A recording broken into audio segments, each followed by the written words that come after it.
आजच्या सेशनला सुरुवात करणार आहोत. तर काल काही आपण महत्त्वाचे मुद्दे बघितले बाबूराव बागुल यांच्या स्वकथनातून.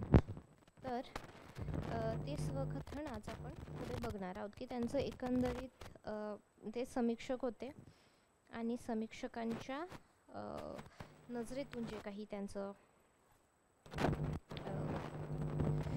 ज्या गोष्टी आहेत ते कशा पद्धतीने जात काम करते आणि जे दलित लेखकांचे जे त्रुटी किंवा दलित लेखकांनी जे काही लेखन केलं त्या पद्धतीने ज्या काही त्यांना काय वाटतं त्याची समीक्षा बाबूराव बागुलनी केली आहे. तर बाबूराव बागुलांचं काय म्हणणं आहे की हे काय आहे, अनुकरणात्मक लिखाण.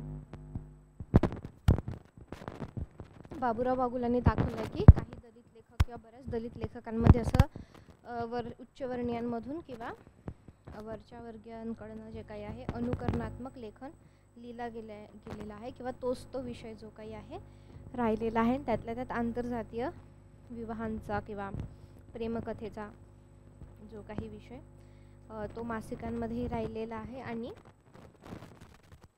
एकंदरीत लिखाणामध्ये सुद्धा आलेला आहे. ठीक आहे. आणि धर्माविषयी त्यांचं मत आणि हे अस्पृश्यता जर हे करायची असेल तर अस्पृश्यतेला खंडवणारे जे काही मत आहे तर ते सुद्धा बाबूराव बागुल यांनी सांगितलेले आहे. ठीक आहे.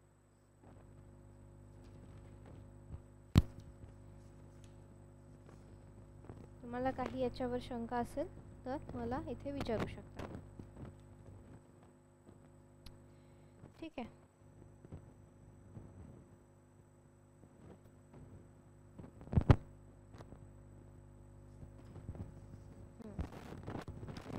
तर आपण नंतरचं स्वकथन बघूया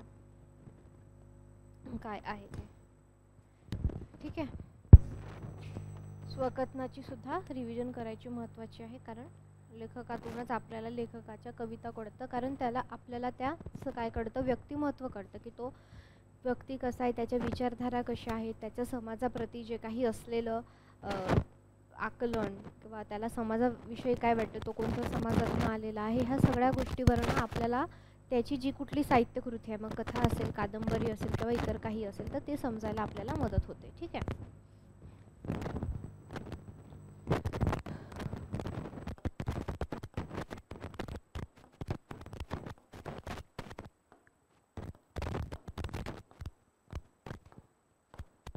ठीक आहे. बाबूराव बागुलचं स्वागत.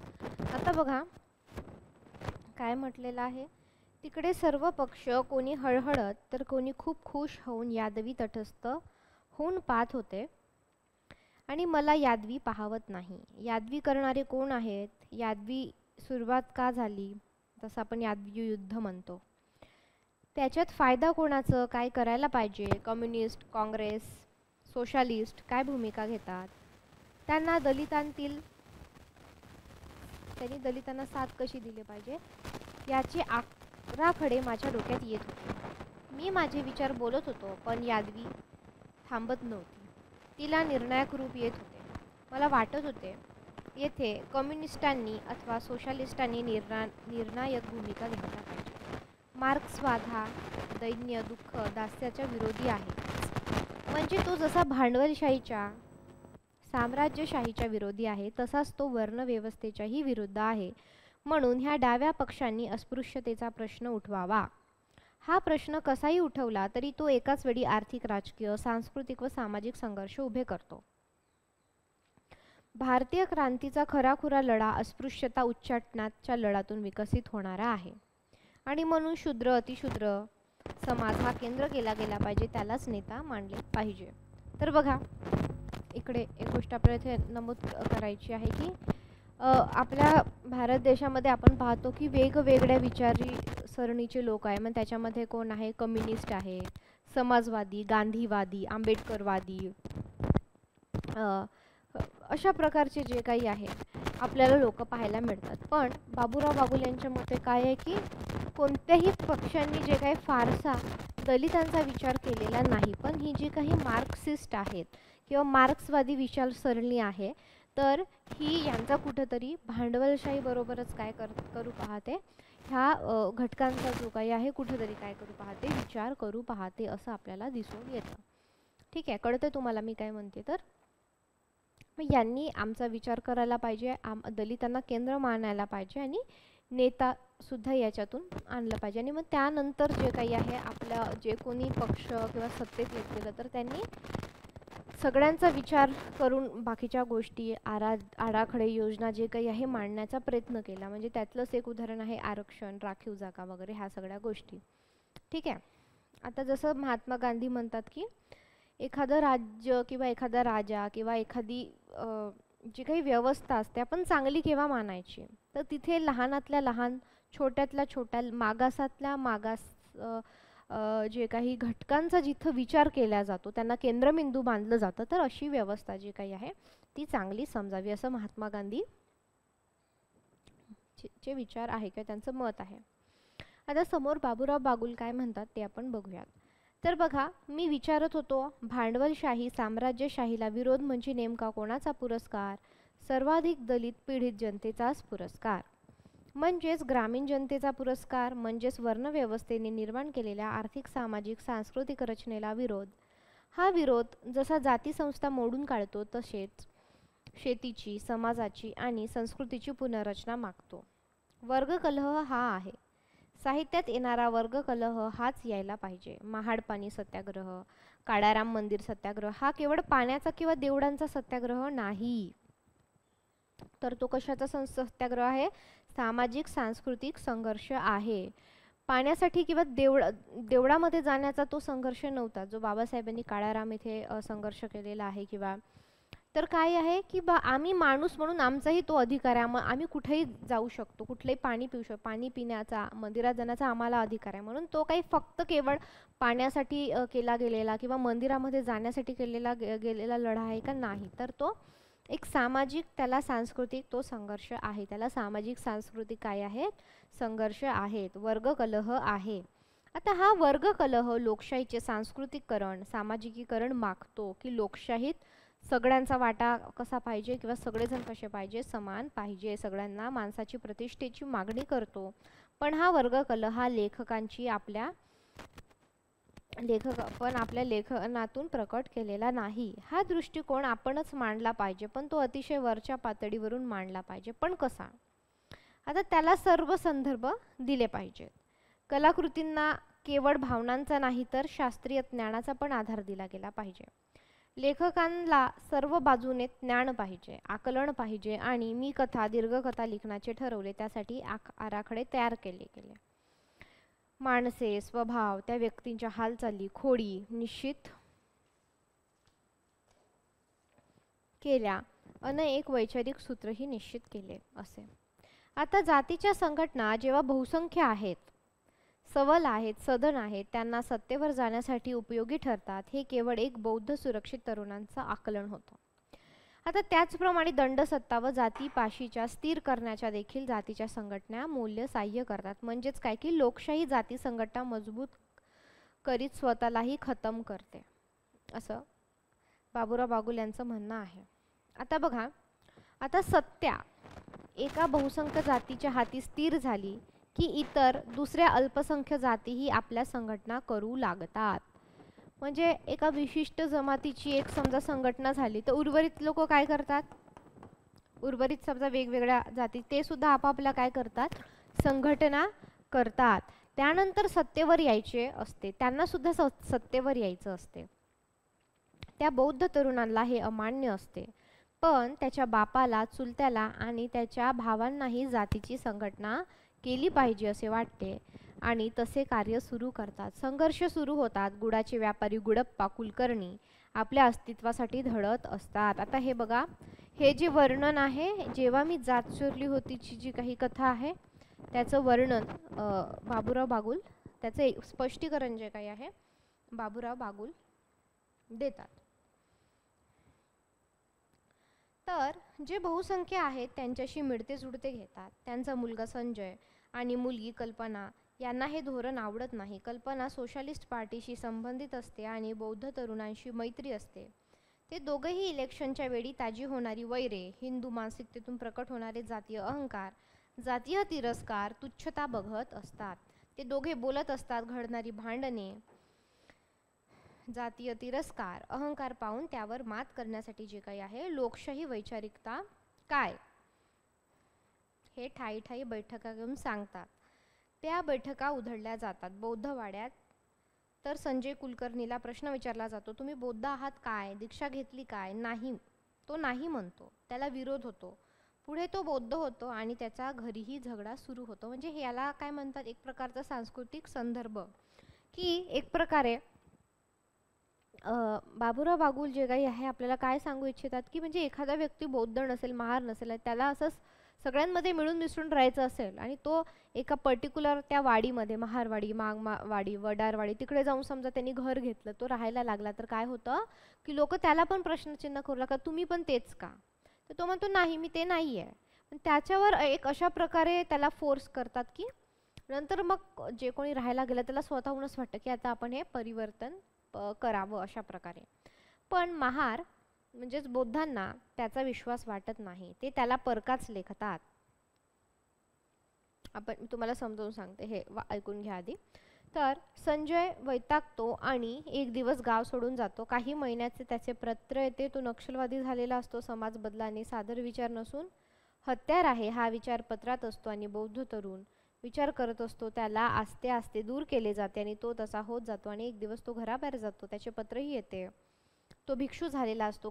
कल्पनेला वाईट वाटते आणि कारण तिचे त्याच्यावर प्रेम असते आणि ती त्याला जाऊन भेटते आणि त्यांचे संभाषण होते.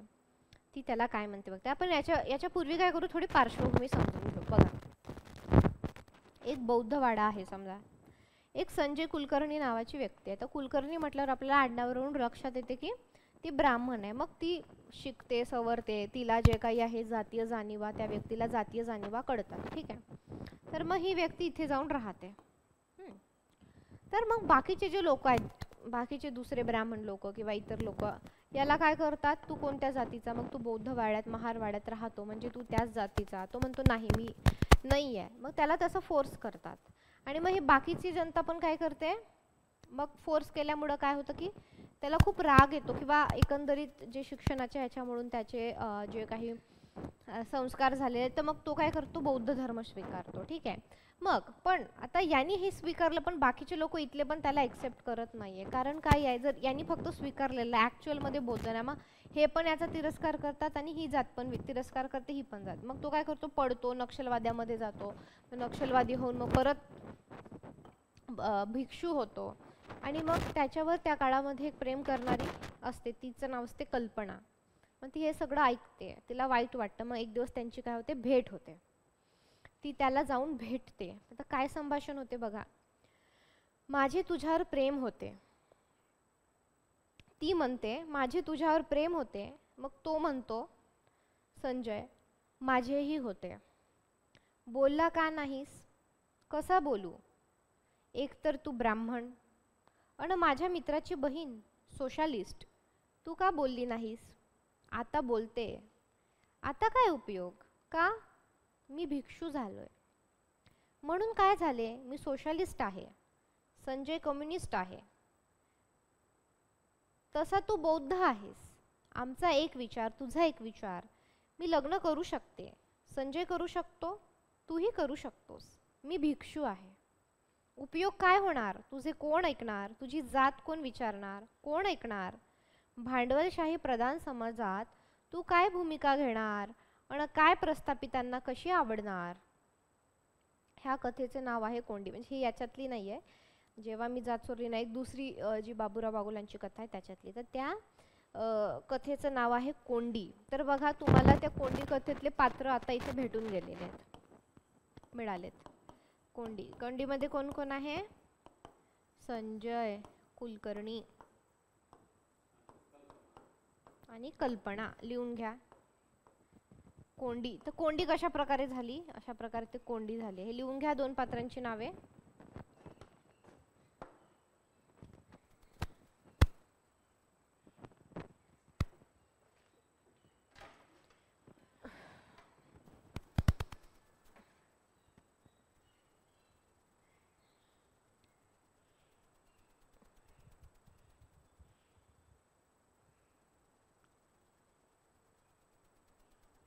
झालं. कोंडी ही कथा आहे संजय कुलकर्णी आणि कल्पना. ठीक आहे.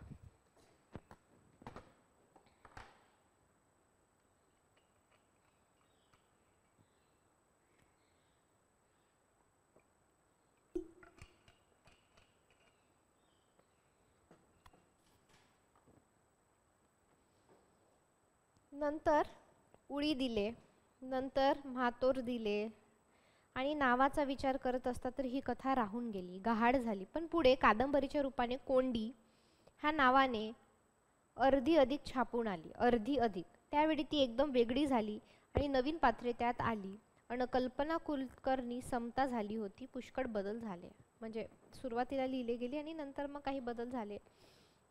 अर्धवट लिहिलेली गेलेली ही जी काही आहे. आता बौद्ध धर्म घेतल्यामुळे खेडे पूर्वीचे राहिले नव्हते. ग्रामीण महाराष्ट्र नवश्रीमंत वर्ग झाला होता. म्हणजे एकाच वेळी खेड्यामध्ये दोन प्रवृत्ती आल्या होत्या.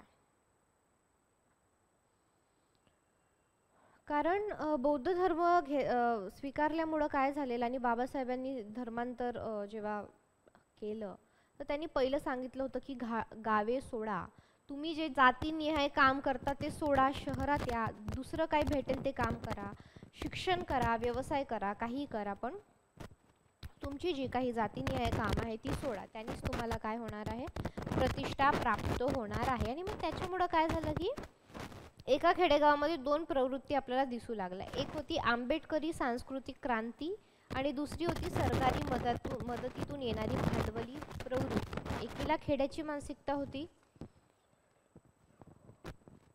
आणि दुसरीला होती वैचारिकता बदलायला हवी होती.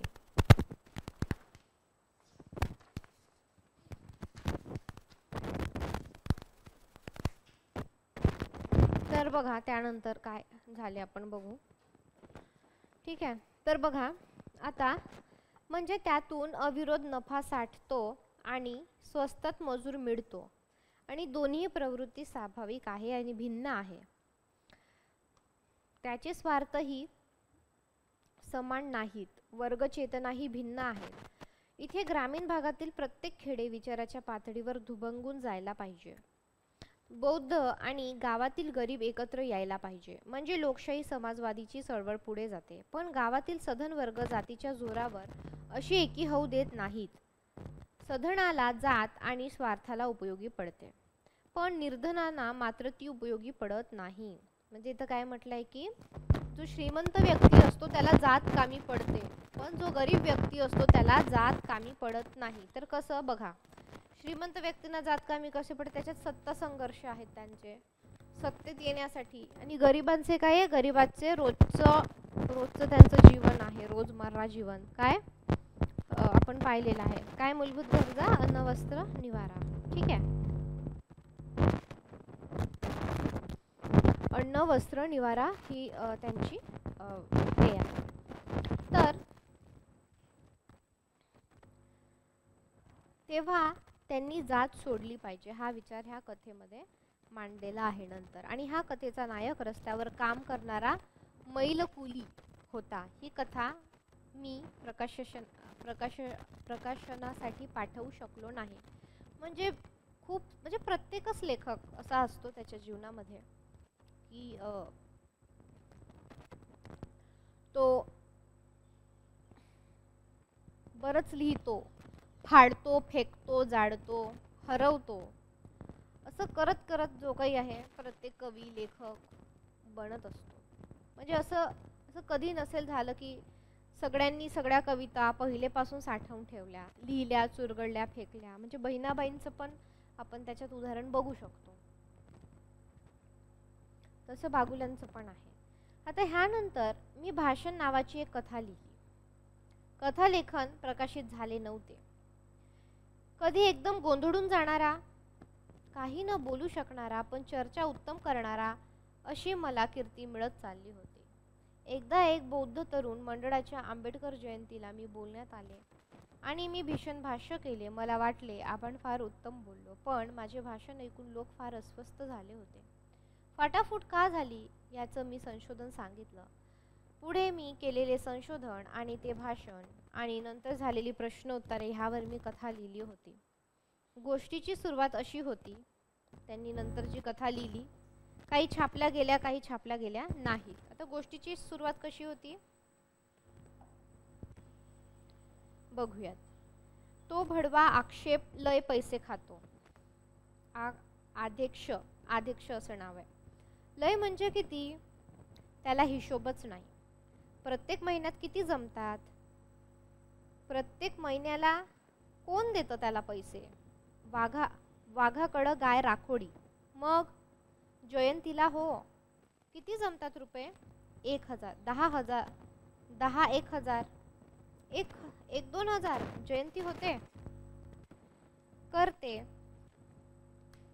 नाही करील तर आक्षेप कसा होईल. मग कशाला फुटलात, म्हणजे त्याला अध्यक्षे होऊ द्या. अध्यक्षे म्हणजे त्यांना अध्यक्ष असं म्हणायचं आहे. हाऊ बी दिला असता, पण तो दादासाहेबाच्या बाजूनी बी आहे. त्यात काय बिघडलं, म्हणजे कम्युनिस्ट हो कम्युनिस्ट. धर्म न मानणारे लोक. कम्युनिस्ट म्हणजे काय, धर्म न मानणारे लोक. तुम्ही धर्म मानता, मग लय मानतो. हिंदूंनी त्याचा धर्म काठीकोड पाळावा काय. पूर्वी जसे अस्पृश्यांना लेखित तसे लेखावे काय. म्हणजे शहरातून गिरण्या, कारखान्यातून शाळा कॉलेजांमधून आपल्याला काढू द्यावं काय. म्हणूचे कायदे काढून पुन्हा चालू द्यायचे काय. ते बहुसंख्य आहेत, नवे कायदे रद्द करू शकतात. नको नको. अहो, बहुसंख्य बदलले तरीही अल्पसंख्यही बदलतात. पण नुसतं अल्पसंख्याक बदलले तर बहुसंख्य बदलतात असे नाही. तंटे होतात, ते बदलले पाहिजे. जे बदललेत त्यांना मित्र म्हणून जवळ केले पाहिजे. जे बदलले नाही त्याला हे नवे कायदे काढून करू दिले. गोष्टीची सुरुवात अशी होती की जवळजवळ सर्वच गोष्ट संवादाच्या रूपाने घडत होते. म्हणजे आपण पाहतो की वेगवेगळ्या प्रकारच्या कथा असतात. काही डिरेक्टली चालू होतात, म्हणजे प्रथम पुरुषी, द्वितीय पुरुषी, तृतीय पुरुषी. म्हणजे प्रथम पुरुषी कथा म्हणजे काय की बाबा मी, आता समजा मी पांडुरंग सांगलीकर बोलतोय, मी ह्या गावात राहतोय, मी हे शिक्षण घेतोय, मी एक बेरोजगार आहे उदाहरणार्थ. म्हणजे त्याला काय म्हणतात, प्रथम निवेदन. म्हणजे जिथे लेखक स्वतःहूनच बोलतो किंवा स्वतःहून, लेखक म्हणण्यापेक्षा की त्याचं जे पात्र आहे ते स्वतःहून बोलायला लागतं. ठीक आहे. तृतीय निवेदन म्हणजे काय की तो पासून जे काही सुरुवात होतं की रामू नामाचा एक वकील होता, तो वकिली करायचा वगैरे, असं हे जे काही प्रथम द्वितीय तृतीय जे काही संवेदन आहे. तर आता हे कसं असतं, बऱ्याचदा संवादपर म्हणजे संवाद सुद्धा दाखवलेले असतात. रिपब्लिकन पक्षात फूट का झाली याची चर्चा त्या संवादातून येत होती. अभ्यास चालू होता, विश्वास वाटला होता.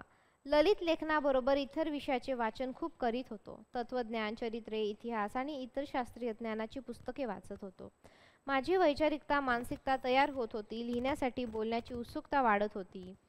सर्वत्र फिरण्याची चालण्याची सवय होती. बघणे स्वच्छ होते, त्यामुळे कोणतीही घटना घडली तर तिचा दुसऱ्याने लावलेला अर्थ मी स्वीकारत नव्हतो. माझ्या दृष्टिकोनातून ह्या घटनेला अर्थ लावत होतो, असे बाबूराव बागुलजी म्हणताना आपल्याला दिसतात. आता एक 6व 7व आणि आता 2 प्रकरणं राहिली आहेत त्यांच्या स्वगताची, आपण बघूयात. ठीक आहे. तुम्हाला काही याच्यात शंका असेल, काही समजलं नसेल तर मला विचारू शकतो. म्हणजे एक 7 प्रकरणामध्ये जवळपास त्यांचं स्वगत आपण पाहतोय. तर 6वं आणि 7वं स्वगत आपण पाहणार आहोत. ठीक आहे. समजतंय सगळ्यांना व्यवस्थित?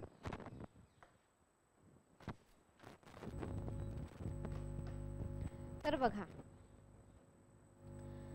बाबासाहेबांचे जीवन, कार्य व लेखनातून अनेक वाङ्मयीन मूल्ये मला सापडू लागली होती. म्हणजे दलित लेखकांचं जी मूळ प्रेरणा असते लिखाणाची, ती किंवा एक मोटिवेशन ज्याला म्हणतो, ती काय आहे, डॉक्टर बाबासाहेब आंबेडकर. तर बाबूराव बागुल काय म्हणतात की बाबासाहेबांची जीवन, कार्य व लेखनातून अनेक वाङ्मयीन मूल्य मला सापडू लागली. बुद्ध आणि मार्क्सने केवढे तरी धन मला दिले होते, वैचारिक धन.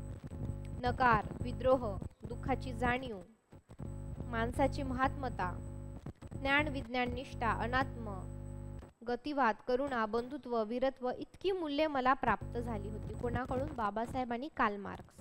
म्हणजे जर तुम्हाला पेपरमध्ये विचारलं की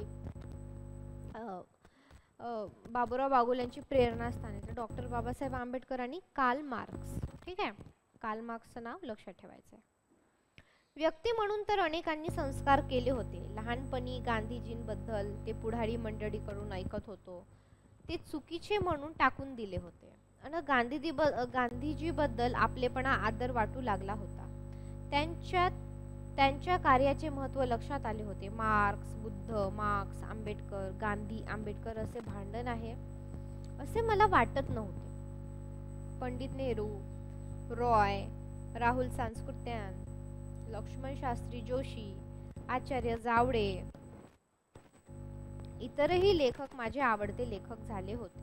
मी लिहित होतो म्हणजे आपल्याला एक जाणवतं की बाबुराव बागुल जे आहे तर त्यांना वाचनाची, लेखनाची प्रचंड आवड होती. म्हणजे शर्ट मळलेला असला तरी चालेल, शर्टातून घामाचा वास येतला तरी चालेल, पण वाचन झाले पाहिजे, लेखन झाले पाहिजे अशा विचारसरणीचे. आणि वस्तीत गेल्यानंतर बाबा आपला कोणाशी वेळ जाऊ नये बोलण्यात सुद्धा, म्हणून काय ते पुस्तक खोलून खोलून वाचत वाचत जायचे असे आपण पाहिलेले आहे. ठीक आहे. वह्याच वह्या साठत होत्या, अनुभव वाढत होते आणि कर्जही वाढत होते. म्हणजे कर्ज कशासाठी केलं आहे बाबुराव बागुलांनी? पुस्तकं घेण्यासाठी. आणि आम्हाला स्टायपेंड मिळूनही आम्ही आमच्या परीक्षेला लागणारी पुस्तके घेत नाही. काही पुस्तके घ्यायला सांगितली तुम्हाला निराली पब्लिकेशनचं वगैरे, घेतलंय का कोणी कोणी? घेतलं नाही. मॅडम असं झालं, मॅडम तसं झालं.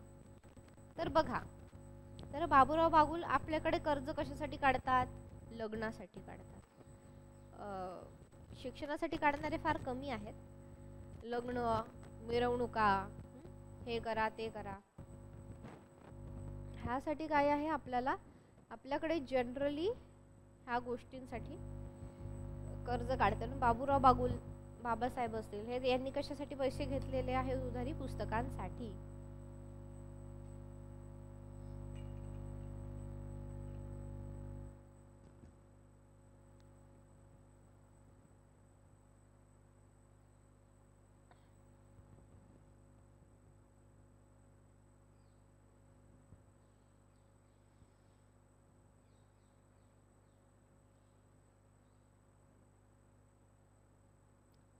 वयाच वह्या साठत होत्या, अनुभव वाढत होते आणि कर्जही वाढत होते. रेल्वेच्या अपुऱ्या पगारात घर संसार चालत नव्हता.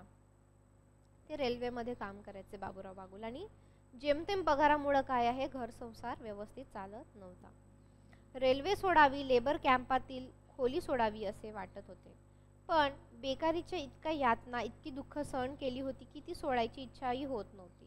अन कर्ज एवढे वाढले होते की दुसरीकडे खोली घेणे शक्य नव्हते, लिहायला जागा नव्हती, स्वस्थता नव्हती. वाचणे, लिहिणे बागेत अथवा हॉटेलात चाले. म्हणजे रूम पण होती पण रूम मध्ये काही लिहिता येत नव्हतं. म्हणजे बऱ्याचदा आपल्याला असं वाटतं की आपल्याच आयुष्यात काय आहे, अडथळे आहे, आपल्याच जीवनात काय आहे, प्रॉब्लेम्स आहे. पण बघा, एवढे महान जे लेखक होऊन गेलेले आहेत बाबुराव बागुल, त्यांच्या जीवनात सुद्धा अनेक संघर्ष होते. ते कुठं रेल्वेमध्ये नोकरी करायचे आणि जेमतेम पगार होता. असा पगार होता की त्या पगारामधून त्यांचं घर सुद्धा चालत नव्हतं आणि तिथं त्यांना लिहायला स्पेस नव्हती, तसं वातावरण नव्हतं. म्हणून ते काय मिळेल तिथे ते लिहत बसायचे. मग कुठं लिहिलं त्यांनी? बागेमध्ये लिहिलं. म्हणजे समजा हॉटेलामध्ये आपण चहा प्यायला जातो बरेच जण, तर हॉटेलमध्ये लिहिलं, कधी बागेत लिहिलं, कधी जिथं मिळेल तिथं त्यांनी लिहिलं. किंग्स सर्कलची इराणी हॉटेल मला तासनतास बसू देत होती. म्हणजे बघा, आताही पुण्यामध्ये तुम्ही जर कुठं असे गेले ना काही ठिकाणी, तुम्ही तिथे तासनतास बसले तरी तुम्हाला तिथे उठवत नाही. म्हणजे असं चहाचे सेंटर्स असतात बऱ्याचदा, काय असतं म्हणजे उदाहरणार्थ इराणी कॅफे. म्हणजे आजही इथे पुण्यात काही काही इराणी कॅफे, तुम्ही तिथे तासनतास जरी बसले, किंवा ते स्टारबक्स, म्हणजे ते तर महाग आहे अर्थातच, पण ते काही असे ठिकाणं आहेत, काही अशी हॉटेल आहेत खाण्याची पिण्याची, का तिथं आपल्याला फारसं त्याला काय म्हणतात, तिथं बसू देतात, काही कणी फारसं उठवत नाही. ठीक आहे. आणि उठवलं तरी काय ना, म्हणजे जेव्हा तरुण असतो किंवा टीनेजर असतो तर तेव्हा काय मान अपमान, म्हणजे ते तुम्हाला ओळखणार नाही, ते तुम्ही त्यांना ओळखणार नाही बऱ्याचदा. तर त्याच्यामुळे स्वतःला इतकं पण स्पेशल समजू नये. ठीक आहे. म्हणजे महत्त्वाचं काय, लिखाण वाचन. तर अशा प्रकारची ही विचार करणारी लोक असतात की ठीक आहे, काय फार तर फार येऊन उठवेल, काय करणार आहे परत, तोपर्यंत बसून घ्यायचं. उठवलं तेव्हा पाहू ना आपण, राईट. उठवलं तेव्हा पाहू.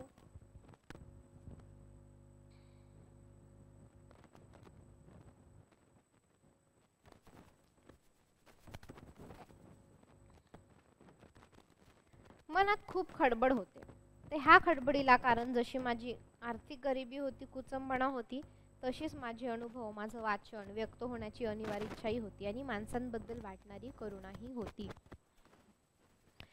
दलित जनतेत जन्मलेले, बाबासाहेबांना पूज्य मानणारे आणि गरिबीतच राहणारे माझे अनेक मित्र स्वजनांबद्दल कमालीची घृणा करीत. स्वजन म्हणजे स्वतःचे जे काही जातीतले, धर्मातले स्वतःची लोक आहेत त्यांच्याबद्दल काय करत, घृणा करत होते, द्वेष करत होते. जे की ते त्याच जातीत जन्मलेले, जे की बाबासाहेबांना मानणारे, जे की गरिबीतच राहणारे, तरी सुद्धा काय करणारे, कुचंबणा करणे. त्यांची भांडणे, त्यांच्या शिव्या, त्यांची भाषा, त्यांचे वागणे, दारू पिणे, सर्वांचाच त्यांना तिरस्कार होता. मला मात्र एवढाही राग, तिरस्कार अथवा घृणा वाटत नव्हती. माणसे चांगली असतात, वाईट असते ती व्यवस्था. हे खूपच महत्त्वाचं आहे.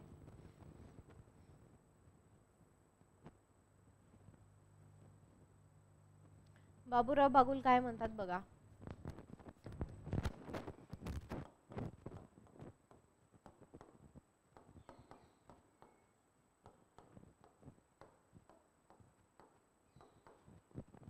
बाबूराव बागुल काय म्हणतात, माणसे चांगली असतात.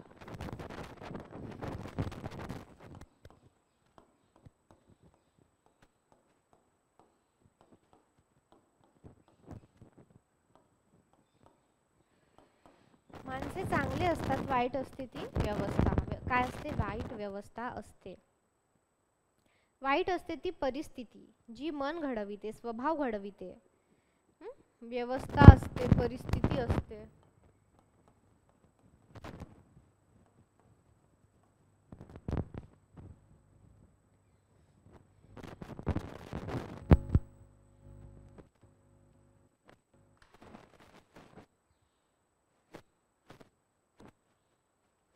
वाईट असते ती परिस्थिती जी मन घडविते, स्वभाव घडविते, जीवन प्रवाह वेडावाकडा करते. परिस्थिती आणि सामाजिक सांस्कृतिक व्यवस्था चांगली असते, निरोगी असेल तर माणसे किती सुखाची, किती आनंदी होतील, तशी ती असतातच. माणसे काय, झाडे झुडपे, डोंगर, मैदाने, माड, राणे, नद्या, समुद्र केवढे सुख देतात.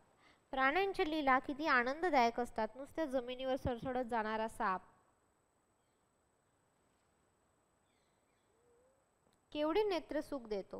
कुसुमाग्रज तर मला त्यांच्या 2-4 ठिकाणी सापाचे केलेले सुंदर वर्णन वाचून एकदम प्रिय झालेले होते. मी लिहत होतो, माझे लेखन प्रकाशित व्हायला पाठवित नव्हतो, तरी मी लेखक झालोच होतो. किंबहुना त्याहूनही अधिक चांगला वाचक झालो होतो. माझे वाचन, माझे चिंतन, माझी मनोभूमिका तयार करीतच होते. मी कोण, प्रथम मी माणूस, नंतर मी सर्व काही. हे अत्यंत महत्त्वाचं आहे की बघा, तुम्ही नारायण सुर्वे बघा किंवा बरेच लेखक जे आहे, तर त्या बऱ्याच लेखकांच्या केंद्रस्थानी कोण आहे, माणूस. कोण आहे, माणूस, सर्वसामान्य माणूस. तुम्ही नारायण सुर्वेच्या कथा पण नंतर घ्याल किंवा बाकीच्या गोष्टी पण बघाल, तर तिथे काय आहे, एक सर्वसामान्य माणूस आहे.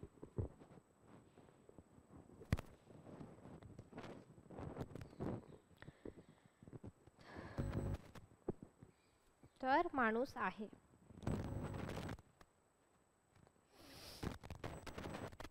दलितपणातून सुटका नाही. हिंदू समाज रचना हातातून सुटू देत नाही. मी ह्या आर्थिक सीमातून सुटत नाही. म्हणजे वरच्यांशी सूड वृत्ती धारण करण्याचे कारण नाही. मी इथे आहे, जन्मलो आहे, याचे कारण माझा अपराध नाही. म्हणून खेद करण्याची, अनुकरण करून एकाच शरीरात मनात 2 किंवा 4 व्यक्तिमत्वे धारण करण्याची गरज नाही. जातीला अर्थ नसतो. माणूस जगत असताना कोणत्या जातीचा नसतो. तेव्हा जाती जी अनेक ओझी लादून देते, ती ओझी मी आस्ते टाकून दिली होती. पण दलित होतोच, मी ते स्वीकारले होते. बुद्धांना स्वीकारले होते. तर मी दलित आहे म्हणजे प्रस्थापित व्यवस्था, तिचे वर्ग, तिचे धर्म, तिचे विचार, तिचे सर्व काही मला मान्य नाही. दलित असणे म्हणजे काय? प्रत्येकाने दलित व्हावे. दलित असणे म्हणजे काय? ही व्यवस्था नाकारणे, ही वर्ण व्यवस्था नाकारणे म्हणजेच काय आहे? दलित होणे आहे. म्हणूनच माझे विचार, माझे मन आणि हे जग जीवन निर्माण करण्यासाठी असले पाहिजे. म्हणजे काय? निर्मिती, एक नव्या युगाची निर्मिती. पण जरी मी असा क्रांतिकारक असलो तरी मी लोकांपासून वेगळा, एकांडा नसलो पाहिजे. मी लोकात पाहिजे, पण माझी वैचारिकता, मानसिकता क्रांतिकाराची पाहिजे. कळते तुम्हाला? म्हणजे मी शिकलो, म्हणजे हे वाक्य, हे पण याच्यात हे पण लक्षात घेतलं पाहिजे. बरेच लोक काय करतात? शिकतात, सवरतात, मोठे होतात, जॉबला लागतात आणि वेगळे राहतात. तुम्ही विचारांनी वेगळे राहायला पाहिजे,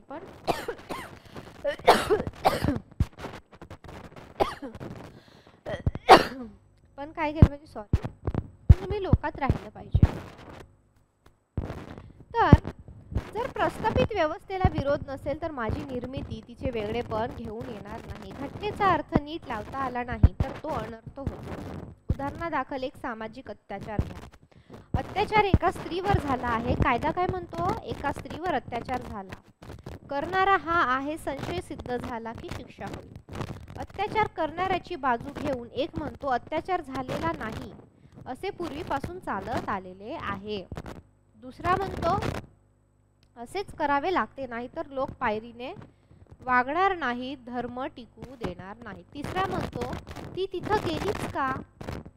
चौथा म्हणतो जे तिचा नवरा करतो अथवा करणार होता तेच त्याने केले, अब्रू वगैरे काही नाही. पाचवा म्हणतो ती माझ्या जातीची आहे, मी अत्याचाराचा बदला अत्याचारानेच घेणार, त्याच्या जातीच्या बाईचा बलात्कार करणार. सहावा म्हणतो याला मृत्यूदंड द्या, बलात्कार करणाऱ्याला. आता बघा, इथे वेगवेगळे मानसिकतेचे लोक किंवा काय लक्षात घ्यायचंय. बघा, आता घटना घडलेली आहे, बरोबर आहे?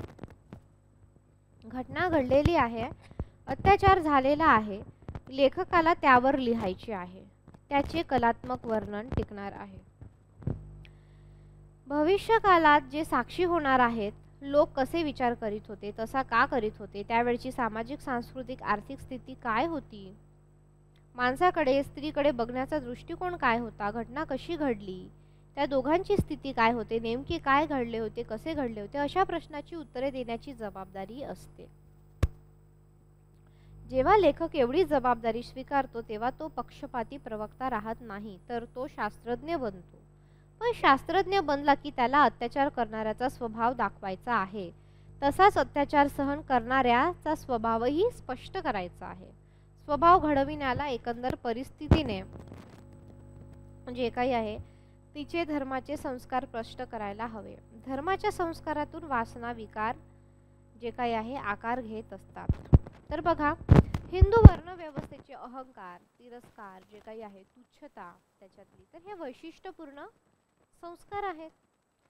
ते प्रत्येक हिंदू माणसांवर होत असतात. म्हणजेच माणसाच्या मूलभूत वासना, विकारांना, क्रोध, हिंस्र जे काही भावना आहे ती हिंदू धर्माचे जे काही संस्कार देत असतात. आता अत्याचार घडविला जसे शरीर जबाबदार असते, तसे संस्कार आणि ते देणारा धर्मही, इतिहास आणि परिस्थितीही तेवढीच जबाबदार असते. म्हणजे त्याच्या शरीराला जी शिक्षा होणार आहे त्याची निम्मी अर्धी शिक्षा जी काही आहे धर्म, इतिहास आणि परिस्थितीलाही व्हायला पाहिजे. पण शरीर साकार, साक्षात दृश्य असल्यामुळे शिक्षा शरीराला होते. धर्म, इतिहास व परिस्थिती अदृश्य असल्याने कायदा आणि लोक त्यांना शिक्षा ठोठवीत नाही. ही शिक्षा लेखक त्यांना ठोठवीत असतो. अत्याचाराला जबाबदार तेच असतात. म्हणजे लेखक जो काही आहे तो काय करतो, काळाला शिक्षा करतो, कारण लेखक व्यवस्थेला शिक्षा करू शकत नाही. म्हणजे ही जी काही जाती व्यवस्था, वर्ण व्यवस्था आहे, ही कशी एका माणसाने धरून आणलेली की नाही, ही व्यवस्थेने धरून आणलेली आहे. आणि म्हणूनच लेखक काय करतो, लेखक जो आहे तो काय करतो, काळाला शिक्षा करतो. लेखक काय करतो, काळाला शिक्षा करतो. म्हणजे लेखक अत्याचार करणाऱ्याला काही क्षमा करतो, तसाच ज्यांच्यावर अत्याचार झाला आहे त्यांनाही क्षमा करतो. तिथे लेखक केवळ शास्त्रज्ञ नाही, तर तो करुण कोमल आहे. पण हे सर्व करीत असताना, ह्या दोघांनाही स्पष्ट करीत असताना, तो हे वास्तव्य, ही समाज रचना, ही मनोरचना, हे विचार, हे संस्कारानं तो घडवणारा धर्म व शासन त्यांना बदलण्याची मागणीही करत असतो. कळतंय? वक्त्याप्रमाणे त्याने ती केलेली नसते, पण ती सूचना, ती मागणी असते. ती सूचना नसेल तर, मागणी नसेल तर लेखक केवळ श्रेष्ठ आहे किंवा साधू आहे किंवा एवढेच सिद्ध होते. तो दलित जनतेच्या बाजूचा आहे आणि क्रांतिकारकही आहे हे मात्र सिद्ध होत नाही. असे सिद्ध जरी झाले नाही तरी लेखकाची प्रतिबद्धता, जी काही संबद्धता आहे, तर ती कोणाशी आहे हे स्पष्ट होत नाही. ही प्रतिबद्धता स्पष्ट झाली पाहिजे. मी माझी ही जी काही संवेदना आहे, संबद्धता आहे, ती जाहीर केली पाहिजे, अशी की मी दलित आहे. पण माझ्याप्रमाणे मी दलित आहे हे कोणालाही म्हणू शकतो, हे कोणीही म्हणू शकतो. मी दलित आहे, मी आणि कर्मवाद आणि आत्मवादही मानतो. मी दलित आहे, मी विषमताही स्वीकारतो. मी दलित आहे, वर्णाकुल, पौराणिक, आदर्श, वैचारिकताही स्वीकारतो, असं बाबूराव बागुल म्हणतात. ठीक आहे.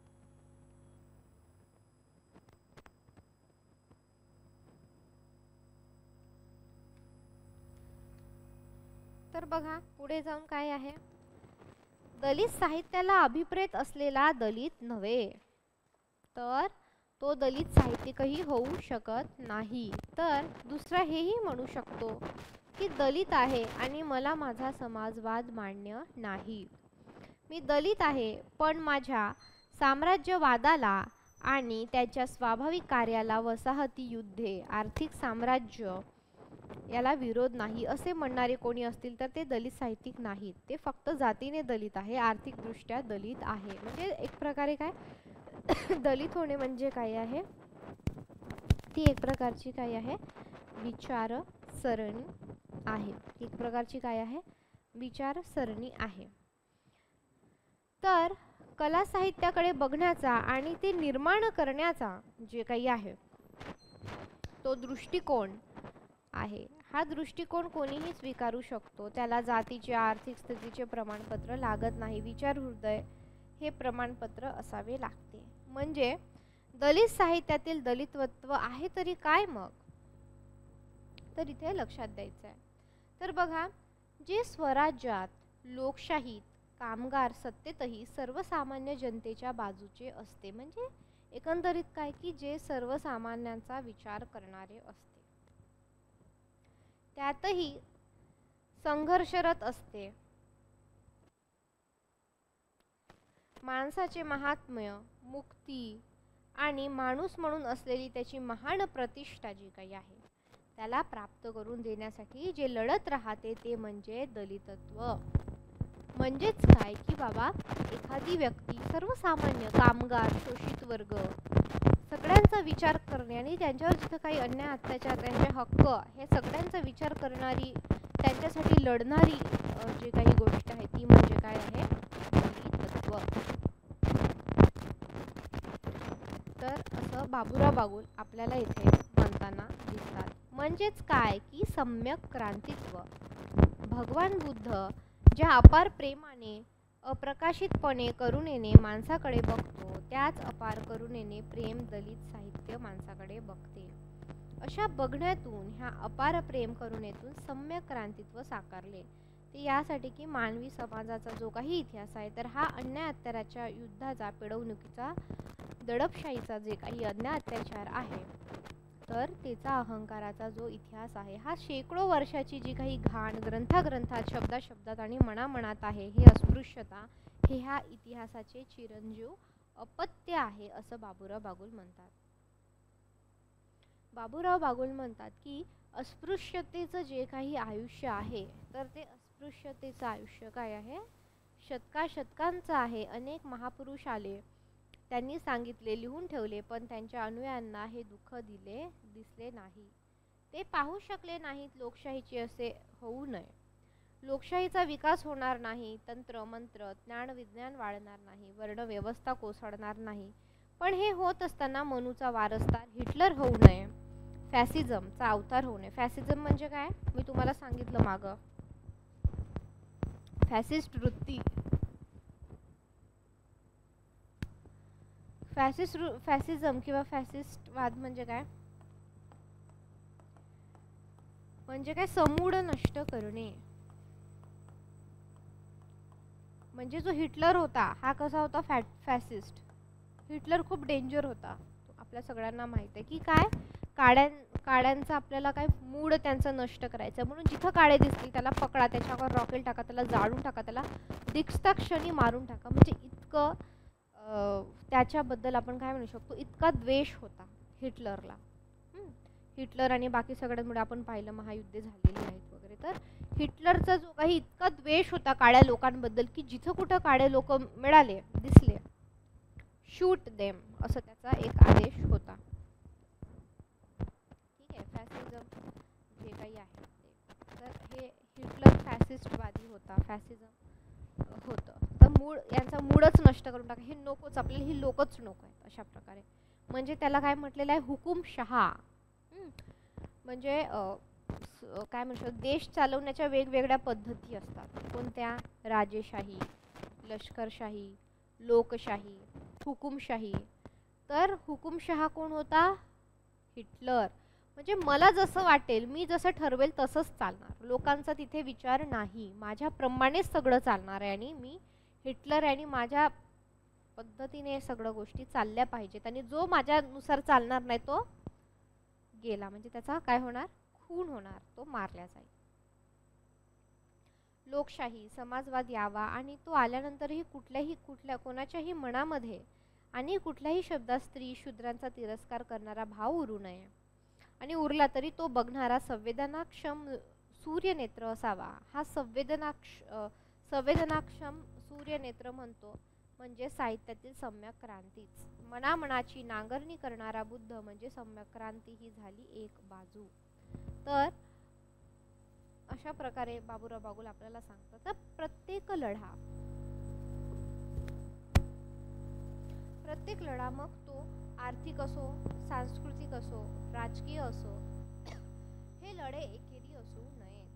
तर हे लढे सम्यक असावे. सम्यक म्हणजे सगळ्यांचा विचार करणारे, त्याच्यामधून समता हे जे काही मूल्य आहे ते बाहेर पडणारं असावं. वेतनवाढीच्या लढ्यातही वर्णव्यवस्थेचे चिरंजीव करून ठेवलेले दुःख, दैन्य, दास्य, इतर अनेक चिरंजीवावर मर्मांतिक आघात झाले पाहिजे. प्रत्येक उभारला जाणारा कारखाना आणि खोदला जाणारा कालवा, बांधले जाणारे धरण, खोदली जाणारी विहीर आणि उभारले जाणारे ज्ञान अथवा कला केंद्र हे देखील सम्यक पाहिजे. म्हणजे सगळ्यांचा विचार करणारे पाहिजे, समान पाहिजेत. कारखान्यातील केवळ बेकारी निर्मूलन करू नये, तर ह्या वर्णव्यवस्थेच्या चिरंजीवाचेही निर्माण करावे. सम्यक क्रांती धारण करावे. भांडवलशाहीची वाढ ह्या वर्णव्यवस्थेतून आणि तिच्या मानसिकतेतून झाली पाहिजे, तरच वर्णव्यवस्था काय होणार आहे, बळकट होण्याची फार शक्यता आहे. फॅसिझम येण्याची ती वाट आहे. म्हणजे अशामुळं काय होऊ शकतं, जर ही अशीच वर्णव्यवस्था टिकून राहिली तर एक दिवस काय होईल, फॅसिझम ही वृत्ती पण येण्याची शक्यता आहे. फॅसिस्ट वृत्ती की म्हणजे भविष्यात जाऊन अशी होईल की ती लोक नको, मारा त्यांना, मारून टाका, हे लोकच नको, यांचं मूळच नको, आपल्याला यांचा वंश नको, याचं कूड नको, याचं काही नको, तर शूट देम, अशा प्रकारे होईल. असे विपरीत होऊ नये. म्हणजे वर्णव्यवस्था खूप वाढली, समजा जाती व्यवस्थावर खूप खूप खूप टोकाला गेली तर काय होईल, फॅसिझम येईल. फॅसिझम म्हणजे काय की त्या वंशातली, त्या कुळातली ती लोक नकोय, म्हणून जिथं दिसणार तिथं मारायचं, त्यांना मारून टाकायचं. तर हे नकोय. म्हणून दलितत्व सम्यक क्रांती तत्व पाहिजे. मग नंतर काय होईल, त्यांना समजा शूट केला, ते वर्ण व्यवस्था आहे. ठीक आहे, आपण पाहिली उतरण. ठीक आहे, ब्राह्मण, क्षत्रिय, वैश्य, शूद्र, खूप खूप टोकाला गेली ही उतरण, ही वर्ण व्यवस्था. मग हे काय म्हणणार, यांचं मूळ नष्ट करा. मग परत यांच्यामध्ये हे खालचे होणार, मग वैश्यांना नष्ट करा. मग नंतर हे नष्ट करणार, मग फक्त राहणार एवढेच. मग याच्यात पण ते अजून काहीतरी काढतील. तर हे खूप बेकार आहे असं बाबूराव बागुल म्हणतात, की जर वर्ण व्यवस्था, जाती व्यवस्था जर टोकाला गेलीच तर काय होईल, त्याचं फॅसिझममध्ये काय आहे, रूपांतर व्हायला वेळ लागणार नाही असं बाबूराव बागुल म्हणतात.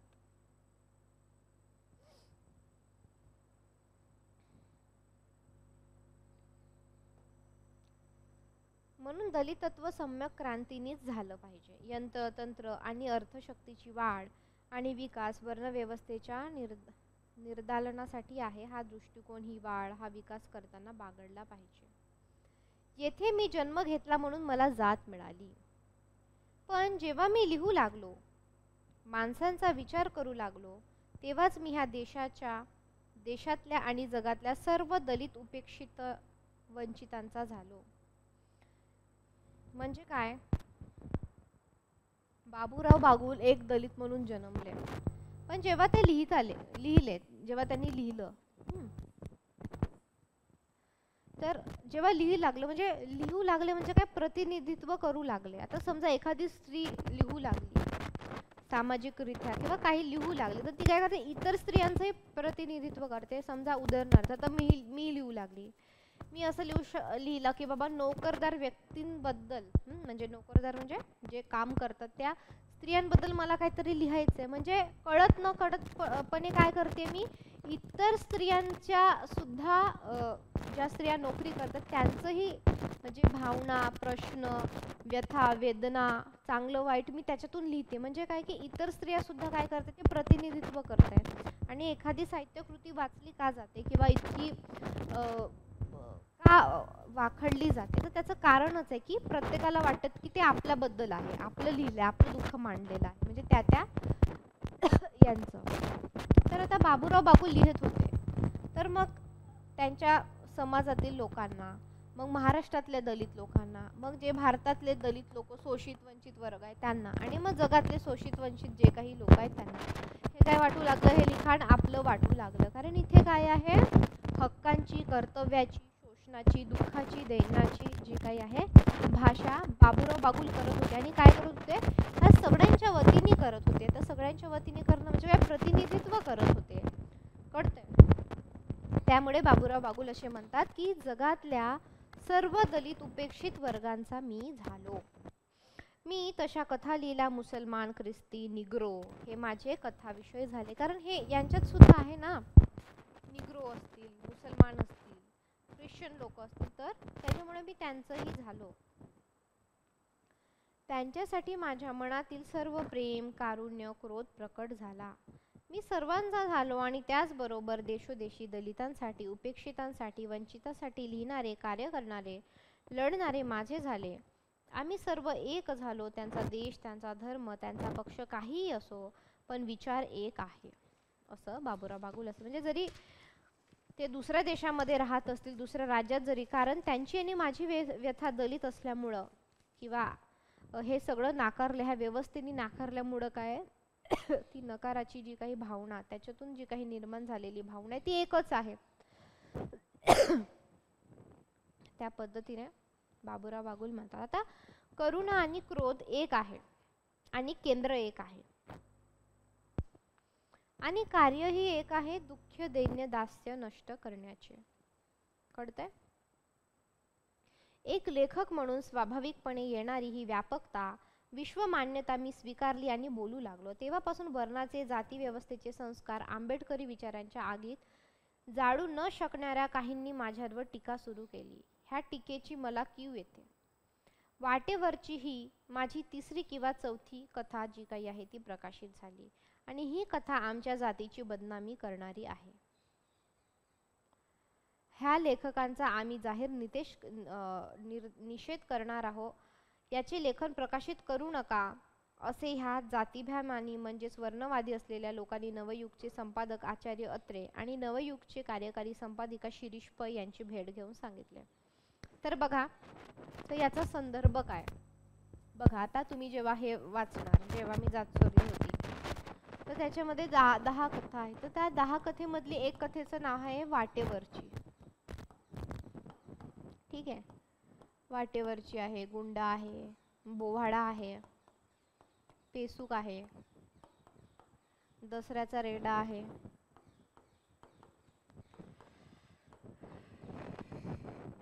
अजून कोणते आहे सांगा बरं.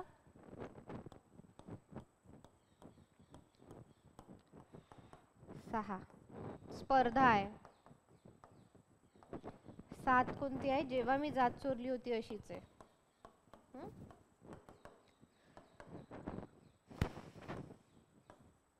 वानर आहे. वानर कोणती आहे, तुम्हाला एकदा क्लासमध्ये आपण घेत होतो तेव्हा लिहून दिलं होतं ना. अजून 2 कोणत्या राहिल्या सांगा बरं. आठवतात का बघा.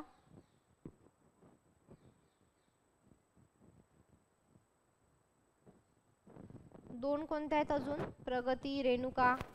सांगा, जेव्हा मी जात चोरली होती त्या कथेची नावं सांगा.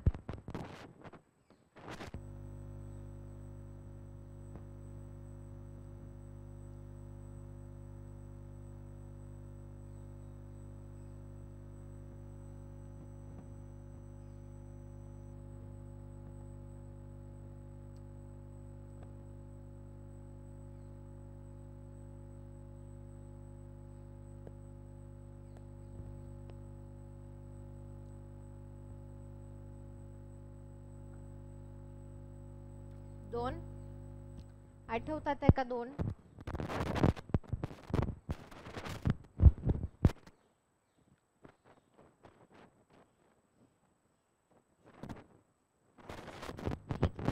तर बघा, आता ही जी वाटेवरची नावाची जी काही कथा, पहिले बघा बऱ्याच लेखकांच्या कथा पहिले मासिकातून प्रसिद्ध होतात आणि मग नंतर जाऊन त्याचं एक पुस्तक होतं. ठीक आहे, तर ही जी वाटेवरची जी काही नवयुग, लक्षात ठेवायचं तुम्ही, ह्या ज्या प्रथा आहे कथा आहे नवयुग मधून प्रसिद्ध व्हायचं. नवयुग काय होतं, साप्ताहिक होतं. नवयुग हे काय साप्ताहिक, आपल्याला माहित पाहिजे, साप्ताहिकावर पण प्रश्न आलेले आहेत. ठीक आहे, नवयुग काय आहे, तर नवयुगचे संपादक कोण होते, आचार्य अत्रे. यांचं हे साप्ताहिक मासिक असल्यासारखं, साप्ताहिक असल्यासारखं होतं आणि याच्यातून यायचं. तर लोक काय केलं की मग वाटेवरची जे काही आहे छापून आलेली होती वाटेवरची. ठीक आहे, वारा तर नाहीये, विद्रोह नावाची कथा आहे, बरोबर आहे. वारा नाहीये, अजून कोणती आहे बघा सांगा. वारा नाहीये, म्हणजे I am sure, I am 100% sure वारा नाहीये. विद्रोह आहे आणि एक 10वी कोणती राहिली बघा. ठीक आहे, आता जे नवयुग होतं तर हे एक साप्ताहिक होतं, जसं आपलं मॅगझिन असतं ना तशा प्रकारे साप्ताहिक. तर याच्यातून जी काही आहे ती कथा आपल्याला ते छापायचे. तर मग वाटेवरची जी लिहिली तर याच्यावर म्हणजे एका विशिष्ट समूहाबद्दल ती कथा लिहिली गेलेली आहे वाटेवरची. तर त्या लोकांनी काय केलं की आक्षेप घेतला की बाबा हे आमच्या समाजाबद्दल किंवा जे काही आहे इथं लिहिलं गेलेलं हे आक्षेपार्ह आहे आणि ह्या आक्षेपामधनं काय आहे की हे तुम्ही छापू नका आणि बाबूराव बागुलचं कुठल्याही प्रकारचं लेखन तुम्ही छापू नका असं म्हटलं. तर त्यांचे म्हणणे ऐकून आचार्य अत्रे आणि शिरीष पै जे आहे त्यांच्या मुली म्हणायला की आपण कमिशन नेमू, तुम्हाला आवडणारी नावे सांगा, त्यांचे कमिशन असेल अन ही कथा कमिशनने बदनामी करणारे ठरवली तर मग निषेध करा. ते लटपटले, पण मुंबईत माझा जाहीर निषेध होणार आहे हे मात्र जिकडे तिकडे ऐकू येत होते. प्रत्यक्ष सभा घेऊन झाला नाही हे खरे. म्हणजे काही लोक असतात की ह्या प्रकारे. आता माझा पावशा ही आंबेडकरी आंदोलनापूर्वीची महार समाज आणि त्यानंतरचा महार समाज अशी प्रदीर्घ कालखंड असलेली शेकडो पात्रे प्रसंग असणारी जवळजवळ त्यावेळी 1819 पानं व्यापून गेलेली कादंबरी आम्ही मधून प्रकाशित होऊ लागली. आता ह्या मंडळींनी माझ्या विरुद्ध सर्वत्र प्रचार सुरू केला. तर दलित ब्राह्मणांपैकी अनेकांनी माझ्याशी वाद केला. ते जिंकले नाही, पण पुढे मासिकच बंद पडले. माझ्या पावशा प्रकाशित होणे थांबले. पण त्यांचा विरोध मात्र कायमच. नागपूर दलित साहित्य संमेलनामध्ये त्यांचा मोठा स्फोट झाला. लेखकाला जसे चाहते रसिक असावे लागतात तसे द्वेष करणारेही टीका करणारे सुद्धा असावे लागतात. समतोलनासाठी ते उपयोगी पडतात. असो, मी जसा कला साहित्याचा विचार करतो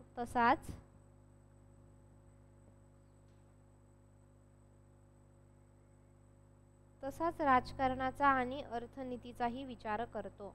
अर्थनीतीचा, राजनीतीचा आणि संविधान अन साहित्य विचाराचाही केंद्रबिंदू दलित असावा लागतो असे माझे म्हणणे आहे. ते मी मांडतो आणि सर्व दलितांसाठी एकता व्हावी असे मी म्हणतो. कारण उच्चवर्णीय आणि प्रस्थापित जसे एक आहेत, तसे संघटित आहेत, तसेच ते पूर्वीही होते. आज जशी त्यांच्या हातात राजसत्तेची केंद्रे, धनसत्तेची सूत्रे, ज्ञानकेंद्राची अंगे उपांगे आहेत, म्हणजे सर्व देशच त्यांच्या मुठीत आहे, तसाच पूर्वी होता. राजा जर क्षत्रिय असेल तर त्याचा प्रधान ब्राह्मण आहे. सेनापती आणि कोषाध्यक्ष जर उच्चवर्णीय आहेत तर सरदार आणि दरबारी उच्चवर्णीय आहेत. वेगवेगळ्या जातीचे असले तरी हे सर्व उच्चवर्णीय एकजुटीने त्यांचे स्वार्थ, त्यांचे स्वामित्व सांभाळीत होते, समाजावर लादित होते. पण बाकीच्या शोषितांना मात्र एक होऊ देत नव्हते. जाती जातीमध्ये काय करत होते? विभागून ठेवत होते. एकतेच्या बंधुत्वाच्या आड डोंगर होऊन उभी राहण्याची युद्ध मनस्थिती, जातीय अहंकार जे काही आहे, तिरस्कार, द्वेष जागृत ठेवत होते. आणि भारताच्या प्रचंड भूतकाळात हे शोषित कधीच जातीबंधने तोडून एकत्र आलेले नाही, तसेच त्यांना कोणी एकही केलेलं नाही. आता डॉक्टर बाबासाहेब आंबेडकर यांचे विचार व कार्य भारतातील अवघ्या बहिष्कृतांसाठीच होते. पण बाबासाहेबांना इथल्या प्रस्थापितांनी, प्रतिक्रियावाद्यांनी मात्र कधीच अवघ्या बहिष्कृताचे नेते होऊ दिले नाही. ठायी त्यांना जातीच्या नावावर अडथळे घालून अडकवून ठेवले. म्हणजे बाबासाहेब म्हणजे फक्त काय दलितांचे, पण तसं नाहीये की बाबासाहेबांनी संविधान लिहिलं. आज आपलं संविधान जो काही देश संविधानावर चालतो तो सगळ्यांसाठी आहे. बाबासाहेबांनी हिंदू कोड बिल आणलं, ते सगळ्या जातीतल्या धर्मातल्या स्त्रियांसाठी आहे. ते काही फक्त दलित जातीतल्या स्त्रियांसाठी आहे का? नाही, ते सगळ्या स्त्रियांसाठी आहे, उच्चवर्णीय. तर ह्या प्रकारच्या जो किंवा बाबासाहेबांनी जो कामगार मजूर कायदा केलेला आहे की 8 तास काम, त्याच्यावर काम नाही. म्हणजे आधी कसं होतं की कितीही तास काम करून घेत होते किंवा रविवारी सुट्टी नव्हती. जी रविवारची सुट्टी आपण घेतो आज, ती कोणामुळे आहे? बाबासाहेबांमुळे. कारण बाबासाहेब तेव्हा मजूर मंत्री होते आणि मजूर मंत्री असल्यामुळं जे कामाचे 8 तास जे काही आहे ते बाबासाहेबांनी लावले. एक दिवस रविवारी सुट्टीचा पाहिजे, कारण माणसाला रिफ्रेश व्हायला, माणसाला वेळ पाहिजे ह्या सगळ्या गोष्टींसाठी, आणि तो परत चांगल्या एनर्जीने किंवा चांगल्या याने परत रिफ्रेश होऊन तो काम करू शकतो. म्हणून कामामध्ये थोडासा ब्रेक सुद्धा महत्त्वाचा आहे. तुम्ही असं माणसाला, म्हणजे यंत्र नाही आहे ना, माणूस आहे, त्याला सुद्धा शरीर आहे, झोपेची गरज आहे. हे सगळं जे काही आहे बाबासाहेबांनी केलं. ठीक आहे. ठाई त्यांच्या जातीच्या नावावर अडथळे घालून अडकवून ठेवले. कारण बाबासाहेबांचे नेतृत्व जर अवघ्या दलित जाती जमातींनी स्वीकारले, तर ते एक झाले, तर त्यांची संख्यात्मक आणि संघर्षात्मक ताकद क्रांती करण्या एवढी मोठी होत होते. अगदी निवडणुकीच्या मार्गाने सत्ता हस्तगत करण्यासाठी एवढी मोठी होते. आता हे सर्व प्रस्थापित प्रतिक्रियावादी ओळखून आहेत, म्हणून ते दलितांच्या, श्रमिकाच्या एकजुटीला जसा विरोध करतात, तेवढाच प्रखर विरोध जाती संस्था तोडण्याच्या विचाराला, कार्यालाही करतात. कारण जाती जातीत मानव समूह दुभंगणे, हा त्याचे वर्चस्व टिकवणे, दलित श्रमिकांची एकजूट होणे, म्हणजे लोकशाहीच्या सामाजिकीकरणाची, लोकशाहीच्या सांस्कृतिकीकरणाची प्रक्रिया सुरू होणे. समाजवाद येणे म्हणून त्यांच्या बाबासाहेबांनाही शेवटपर्यंत अलग ठेवले, एका जातीत ठेवले. पण बुद्धिप्रामाण्यवाद व माणसाचे शोषण हे विचार कार्यक्रम म्हणून पुढे गेले की अनेक मित्र मिळतात. म्हणजे आपल्या सतसत बुद्धीचा जेव्हा आपण वापर करतो आणि विवेकी होतो तेव्हा आपल्याला आपल्या विचारसरणीचे सुद्धा लोक मिळतात, असं बाबूराव बागुल म्हणतात.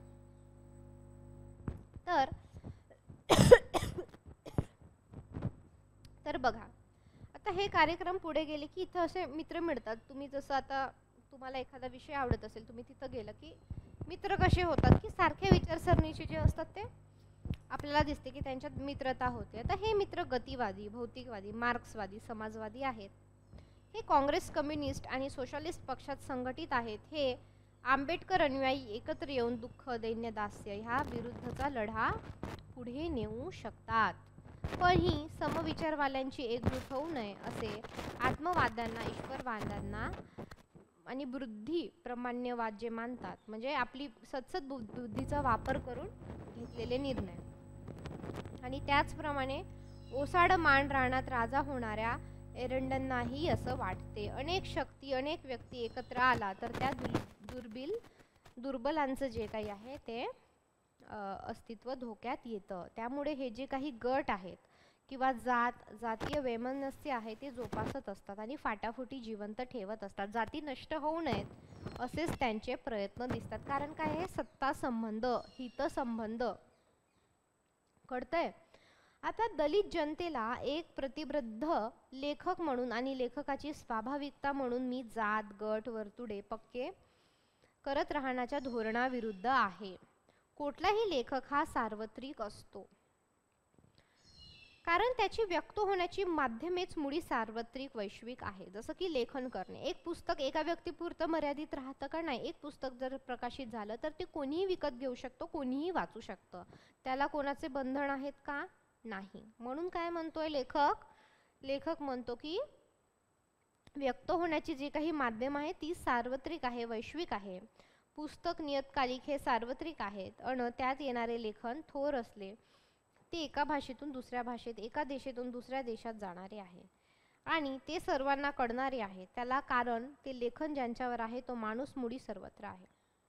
कारण मी जी दुःख, दैन्य, दास्य अनुभवतो त्याला कारण काय आहे? विषमता. तीच प्रत्येक भाषेत, प्रत्येक राज्यात, प्रत्येक देशात अस्तित्वात आहे, अनुभवात आहे. ही माझी एका लेखकाची व्यापकता, स्वाभाविकता. ज्यांच्या स्वार्थाच्या आड येते ते लहान सहान कार्यकर्ते माझ्यावर चिडून आहेत. चीड व्यक्त करण्यासाठी दुसरा मुद्दा सापडत नाही म्हणून ते मला कम्युनिस्ट ठरवण्यात चढाओढीने पुढे येतात आणि माझे दलित साहित्य संबंधीचे विचार ऐकून दलित साहित्याच्या विरोधात अडकलेले प्रस्थापित व्यवस्थेचे समर्थक त्याच्या सुरात सूर मिसळतात असे ते म्हणतात. कम्युनिस्ट म्हणजे काय? मी जेव्हा स्वतःच दलित आहे आणि माझे सर्वच नातेवाईक, आप्त मित्र अजूनही जन्म घेतलेल्या गुन्ह्यांपायी अनेक यातना सहन करतात आहे, तेव्हा मी वर्ण व्यवस्थेने अन तिचे निर्माण केलेले विषमतेचे समर्थ कसं काय करणार किंवा कसं काय करू शकणार असं आपल्याला बाबूराव बागुल म्हणतात. दलित जनतेची बाजू येणारे बाबासाहेब कोण आहेत? अस्पृश्यता नष्ट करून बघणारे आणि ती नष्ट करण्यासाठी जमिनीचे राष्ट्रीयकरण करा असे म्हणणारे, अनात्म सांगणारे बाबासाहेब काय शोषण व्यवस्थेचे पुरस्कर्ते आहेत?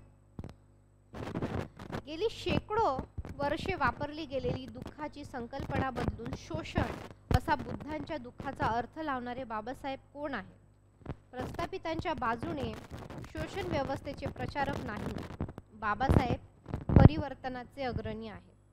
दुःख म्हणजे शोषण असा बाबासाहेबांनी दिलेला अर्थ स्वीकारल्यावर शून्यवादाचा विचार पुढे येईल. जन्म दुःखदायक आहे म्हणून जन्म देणाऱ्या स्त्रीचा तिरस्कार कोणी करेल काय? जगणे म्हणजेच दुःख म्हणून मरण कोणी स्वीकारेल काय? आणि स्मशानवास करणे म्हणजे जगण्याबद्दल अनास्थाई दाखवणे असे कोणी मानेल काय? दुःख म्हणजे शोषण असा विचार स्वीकारला की जीवनाकडे बघण्याचा दृष्टिकोन बदलतो. शोषणाविरहित समाज निर्माण करण्याचा आशावाद व लढाऊ कलावंताचे ठायी येतो आणि मानवी वासना भावनातून येणारे दुःख सहनीय होते. माझा दृष्टिकोन हा आहे असं बाबुराव बागुल म्हणतात. म्हणून मी दलितांची दुनिया शिरावर धारण केली, म्हणून माझे लेखन दलित साहित्यातील आहे असे मी मानतो. मी जन्मलो हे कारण नाही, तर मी तसा विचार करतो म्हणून. जन्मापेक्षा विचार स्वीकारणे ही खरी सभ्यता आहे. देवधर्म, स्वर्ग नरक ह्या संकल्पनेप्रमाणेच विषमता जी काही आहे ती प्राचीन आहे. ह्या संकल्पनांनी जसे सर्व काही व्यापून टाकले आहे, तसेच विषमतेनेही सर्व काही व्यापलेले आहे. माणूस पदोपदी विषमतेचे पालन करतो.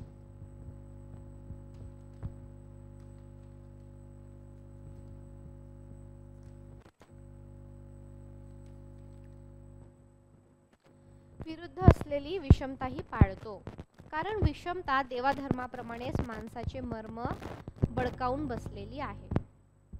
ती संस्कार, पद्धती आणि संस्कृती झाल्यामुळे सहनीय झालेली आहे. का अस्पृश्यता? कारण बा संस्कृती आहे, संस्कार आहे, असं जे काही आहे बिंबवलं गेलेलं आहे. जगणे म्हणजे सहन करणे अधिक असते. जगणे म्हणजे सहन करणेच अधिक असते. माणूस पुष्कळ सहन करतो. देवाच्या पूर्वजन्माच्या पाप पुण्याच्या नावाने खूप सहन करतो. की बाबा काय, आता समजा उदाहरणार्थ कोणतरी अंध व्यक्ती जन्माला आली, तर बरेच लोक काय म्हणतात, मागच्या जन्माचं कर्म आहे. उदाहरणार्थ एका मुलीचं लग्न नाही झालं, मागच्या जन्मीचं पाप आहे, हे करा ते करा, नवस करा. हे जे काही आहे आपल्याला याच्या म्हणजे धर्माच्या नावाखाली, परंपरेच्या नावाखाली, संस्कृतीच्या नावाखाली काय करून ठेवलेलं आहे, अंध करून ठेवलेलं आहे. म्हणून काय करतो की ह्या सगळ्या गोष्टींच्या याच्यामुळे काय आहे, माणूस खूप सहन करतो. ठीक आहे, तुम्हाला याविषयी काय वाटतं सांगा बरं. चला सांगा चॅट बॉक्स मध्ये.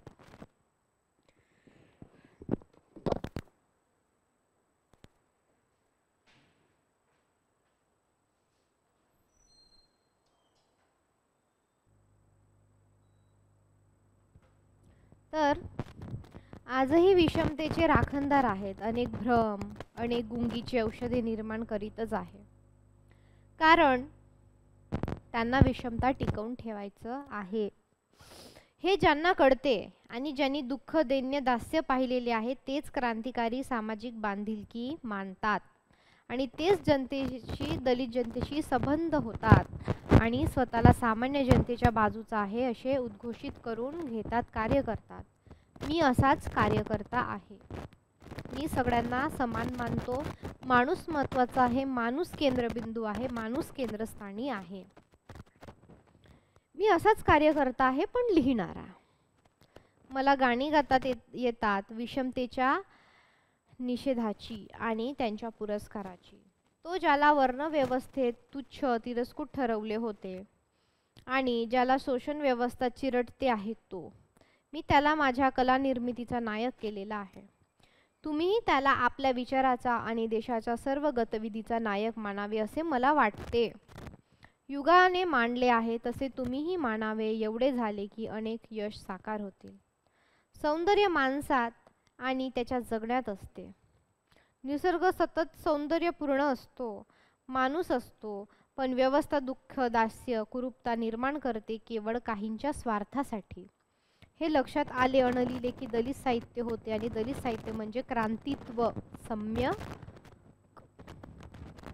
म्हणजे बघा, इथून तुम्हाला कळलं की बाबुराव बागुल काय आहेत, त्यांचं एकंदरीत विचार, ह्या सगळ्या गोष्टी काय आहेत, की खरं तर हे जग खूप सुंदर आहे, निसर्ग खूप सुंदर आहे. हे सगळं जग, हा निसर्ग जो काही आहे तो आपल्याला द्यायला बसलेला आहे.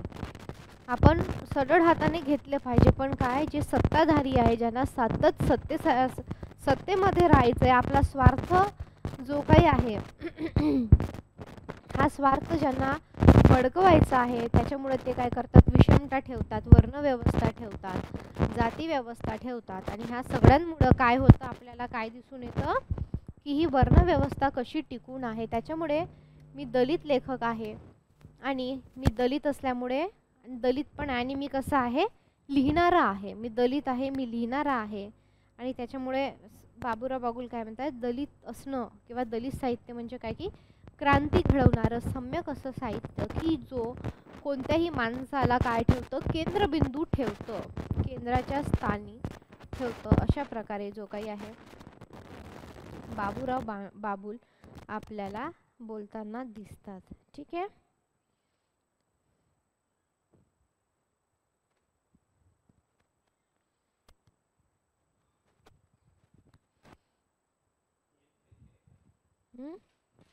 काय हो हो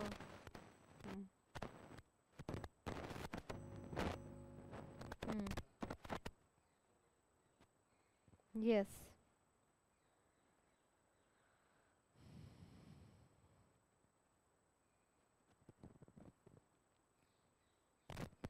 बघा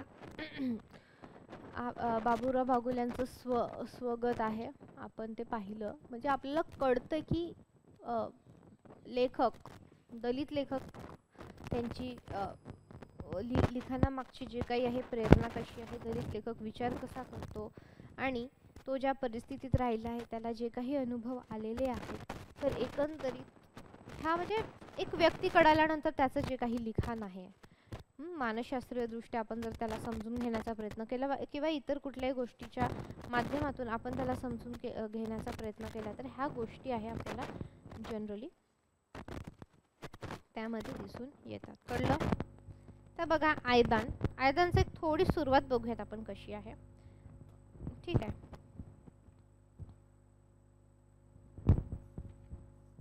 तर आपण त्या दिवशी आयदानाची जी काही प्रस्तावना आहे ती घेतली होती. ठीक आहे. आयदानाची प्रस्तावना तर प्रॉपर सुरुवातच बघूयात की कशी आहे आणि त्यानंतर मग आणि हे शक्यतो वाचायला घ्या, ज्यांना वेळ आहे, ज्यांना बराचसा वेळ आहे त्यांनी वाचायला घ्या आहे खरं तर. ठीक आहे. तर बघा काय त्याची सुरुवात कशी आहे, शब्दशैली कशी, आपण थोडं बघूया. ते 10 मिनिटं राहिली त्याच्यामध्ये आपल्याला काय काय बघता येईल. बघा, मानेचा काटा मोडील अशी डोक्यावरची लाकडाची भारी, गवतांचं वरंड, भाताचा नाचणीचा लाटा, चिव्यांचा चेप आणि मोसमात आंबे कैऱ्या असं ओझं घेऊन ते रत्नागिरीच्या बाजारात विकायला निघालेल्या आमच्या नात्यातल्या गावातल्या बायका डोंगरातल्या पहिल्या घाटीच्या तोंडाशी आल्या आणि ती घाटी आडवी घालण्यापूर्वी ठेवणीतल्या शिव्यांची लाखोली वाहून प्रथम आमच्या पूर्वजाला आडवा घालत. आता बघा, आपण त्या दिवशी प्रस्तावना समजून घेतली, लेखिकेबद्दल लिहून घेतलं, तर हे थोडंफार आपल्याला जर माहीत असेल की बाबा लेखिका कुठची आहे, काय त्याची थोडी पार्श्वभूमी माहीत राहिलं की ज्या लेखकांनी लिखाण केलेलं आहे तर ते आपल्याला समजण्यास सोपं होतं. आता इथे बघा, आंबे कैऱ्या, गवतांचं वरंड, डोक्यावर लाकडाची भारी, ह्या सगळ्या ज्या काही गोष्टी दिसतात, नंतर अजून बऱ्याच गोष्टी येईल आणि आपल्याला ते कोकणी शब्द पण काही दिसू शकतील इथे. तर याचाच अर्थ काय की आपल्याला माहिती आहे की उर्मिला पवार ज्या काही होत्या ते कोकणातले दलित किंवा होत्या आणि तेव्हा त्यांचं काम जे होतं ते बांबूपासनं वेगवेगळी लाकडांपासनं बांबूंपासनं वेगवेगळी जे काही आयदानं बनवणं आहे किंवा जे काही आहे ते होतं. त्याच्यामुळे हे समजायला सोपी जातं की एक पार्श्वभूमी माहीत आहे बाबा आपल्याला. तर त्याच्यामुळेच काय आहे की मानेचा काटा मोडील अशी डोक्यावर लाकडी भारी, म्हणजे तेव्हाचे जे काही परंपरागत व्यवसाय तर ते इतकं जड असायचं, म्हणजे याच्यावरून आपल्याला आकलन लावायचं की कानेचा माटा म्हणजे मान मुरगडेल असं इतकं ते भार होतं. पूर्वजाला शिव्या देण्याचं कारण काय, तर डोंगराच्या कडे कपारीतल्या कुठल्या तरी घबदाडीत इतर गावांवरून ओवाळून टाकल्यासारखा फणसवडे गावात येऊन तो राहिला. आता ह्या गावातून बाजारात जाण्याच्या मार्गात आडवे आणि उभे येणारे 2 डोंगर, दगडगोट्यांनी भरलेला खडबडीत वेड्या वाकड्या चलताना प्राणकंठाशी आणणाऱ्या त्याच्या घाट्या, जरा डोळा चुकला तर तोल जाऊन कुठंतरी नाहीसं करतील अशा निसरड्या वाटा होत्या.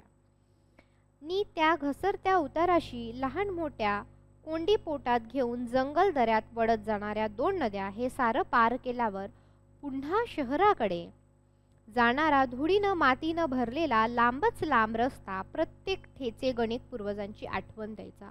म्हणजे जी काही रस्त्यांची रचना होती किंवा काय होता तो इतका भयानक होता की जर थोडंसं लक्ष इकडं तिकडं झालं, पाय निसटला तर वर गेले डायरेक्ट. म्हणजे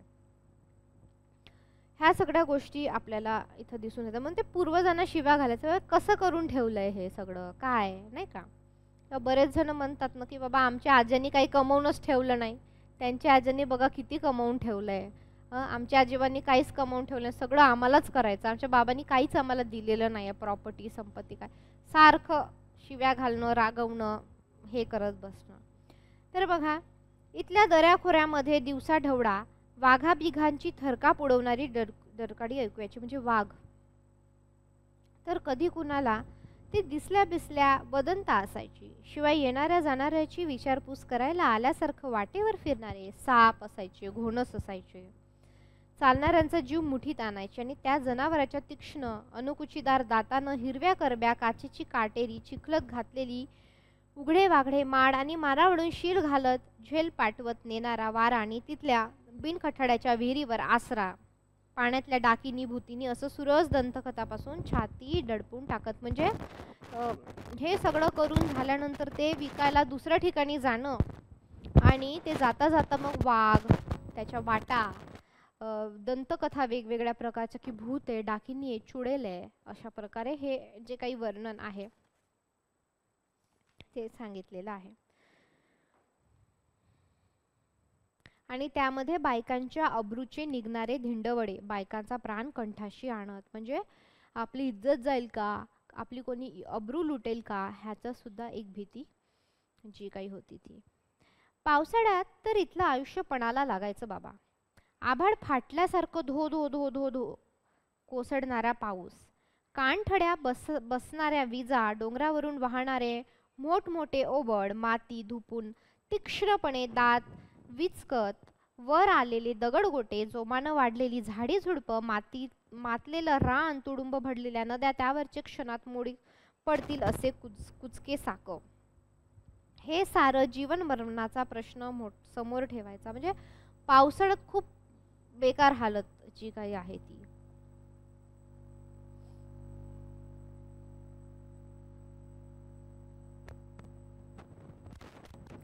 हे एवढं खरतर आयुष्य त्या पूर्वजांमुळे वाटायला आलं, मग त्याला का नाही शिव्या द्यायच्या, असा प्रश्न विचारून बायका नव्यानं शिव्या घालायच्या. मेल्याचं मड बसवलं ते मेला, तिकडं कुठं मराय आला, जल मेल्याचं त्वाडतं, राणच्याच काय डोलं फुटलं होतं, त्या घोरघाट्या घबी, रान का दिसलं नाही, मेल्याच्या काठी पडली मुस्कटावर, वगैरे वगैरे अशा वेगवेगळ्या प्रकारच्या गोष्टी. तर यात आमची आईही असायची, म्हणजे आई असायची, ती सुद्धा शिव्या द्यायची. तिच्याकडून आम्ही त्या ऐकायचो. म्हणजे माझ्या शिक्षक असलेल्या वडिलांनी आमच्या शिक्षणासाठी फणस सवडे गाव सोडून रत्नागिरी शहरात अगदी बाजाराच्या वाटेला लागून लहानसं झोपडी वजा घर बांधलेलं असलं आणि आम्ही भावंड जरी शहरात राहत असलो तरी ह्या घरात येण्यापूर्वी आमच्या आईनंही गावाच्या वाटेवर खस्ता खाल्ल्या होत्या.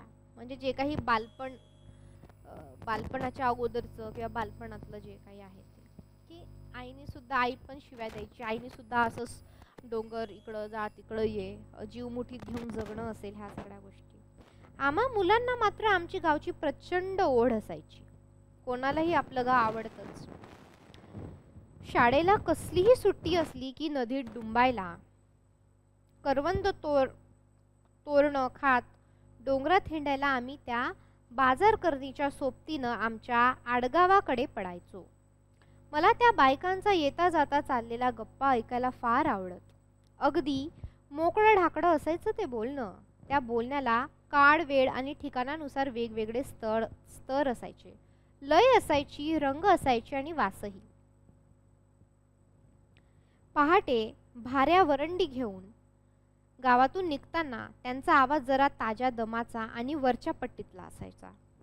एखादी निघता निघता घाईनं दुसरीला म्हणायची, काय ग, झाली की नाही तुझी भारी बांधून?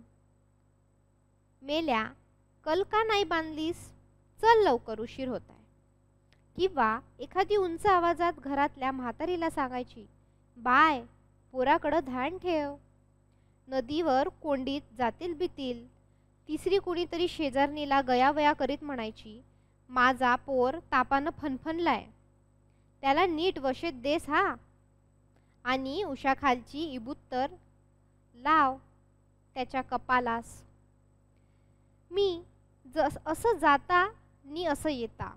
ती जरी असं म्हणाली असली तरी संध्याकाळी दिवे लागेपर्यंत ती काही परत येत नाही हे तिलाही माहीत असायचं नि ऐकणारीलाही. त्यांचं त्या गडबडीनं उठून पाठीमागे लागलेल्या पोरांना त्या खाऊ आणीत, चण आणीन,